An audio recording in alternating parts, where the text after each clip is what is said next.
Home made hand శానిటైజర్ని ఇంట్లోనే ఎలా తయారు చేసుకోవాలో ఈ వీడియోలో పూర్తిగా నేర్చుకుందాం. నా పేరు సంతోష్, మీరు చూస్తున్నారు ఇది మన pharmacy. Home made hand sanitiser తయారు చేసుకోవాలంటే మనకు కావాల్సింది ప్యూరిఫైడ్ వాటర్ అండ్ గ్లిజరిన్ మరియు సర్జికల్ స్పిరిట్ మరియు వీటితో పాటు హైడ్రోజన్ పెరాక్సైడ్.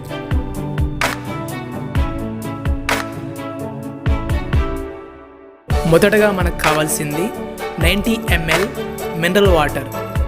ఒకవేళ మనకి మినరల్ వాటర్ లభించినట్టయితే మనం తాగే నీటిని కాచి చల్లార్చి ఈ 90 mlగా మనం తీసుకోవచ్చు.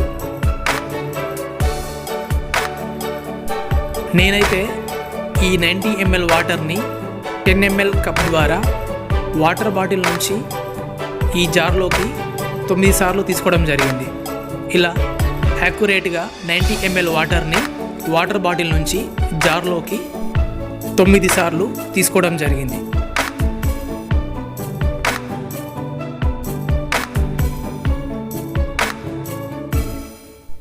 మనకు కావాల్సిన రెండవ పదార్థం 2 ml గ్లిజరిన్. గ్లిజరిన్ని గ్లిజరాల్ అని కూడా అంటారు. మనం తీసుకున్న ఈ గ్లిజరిన్ని మెజరింగ్ కప్లోకి స్లోగా 2 ml తీసుకోవాలి.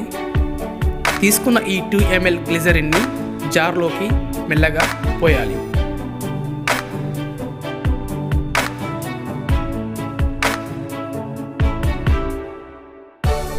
మనకు కావలసిన మూడో పదార్థం హైడ్రోజన్ పెరాక్సైడ్. దీనిని H2O2 అని కూడా అంటారు. ఇప్పుడు నేను తీసుకున్న ఈ హైడ్రోజన్ పెరాక్సైడ్ 3% కాన్సన్ట్రేటెడ్ గల H2O2. మనకు కావాల్సిన హైడ్రోజన్ పెరాక్సైడ్ 15 ml. నేను 10 ml మెజర్మెంట్ గల కప్లోకి 10 ml H2O2 తీసుకుంటున్నాను.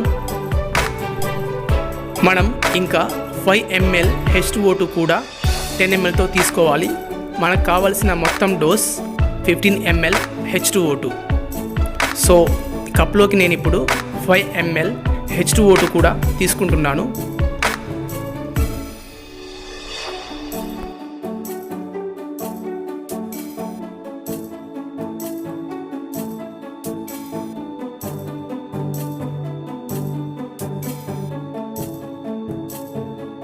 మనకు కావాల్సిన నాలుగవ పదార్థం 100 ml సర్జికల్ స్పిరిట్. ఈ సర్జికల్ స్పిరిట్ని నేనైతే 10 ml మెజర్మెంట్ కప్పుతో 10 టైమ్స్ తీసుకుంటున్నాను. 1 టైం సర్జికల్ స్పిరిట్ని 10 ml కప్లోకి తీసుకొని స్లోగా ఇంతకుముందు మనం తీసుకున్న జార్లోకి మెల్లమెల్లగా పోయడం జరుగుతుంది. సో ఇలా 10 టైమ్స్ పోయడం వల్ల 100 ml సర్జికల్ స్పిరిట్ని మనం మన జార్లోకి తీసుకోవడం జరుగుతుంది. మా దగ్గర మెజర్మెంట్స్ కప్స్ ఏవీ లేకపోవడం వల్ల సిరప్ యొక్క క్యాప్ను వాడుకోవడం జరుగుతుంది. యాక్చువల్లీ మీ దగ్గర మెజర్మెంట్స్ కప్స్ ఉంటే 10 ml 100 ml ఉంటే చాలా ఈజీగా చేసుకోవచ్చు.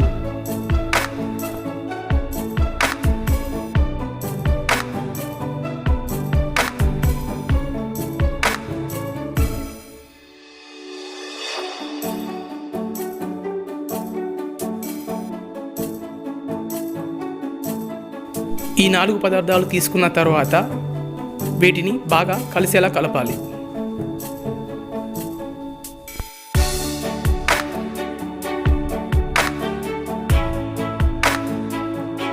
తరువాత మూతను చాలా టైట్గా ఉంచాలి.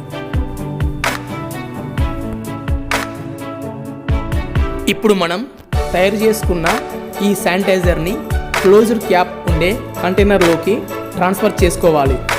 ఎందుకంటే ఈ శానిటైజర్కి ఆవిరైపోయే గుణం ఉంటుంది.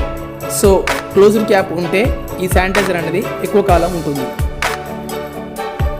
మనం వాడిన తర్వాత తప్పనిసరిగా క్యాప్ని క్లోజ్ చేయడం మర్చిపోకూడదు. Thank you for watching.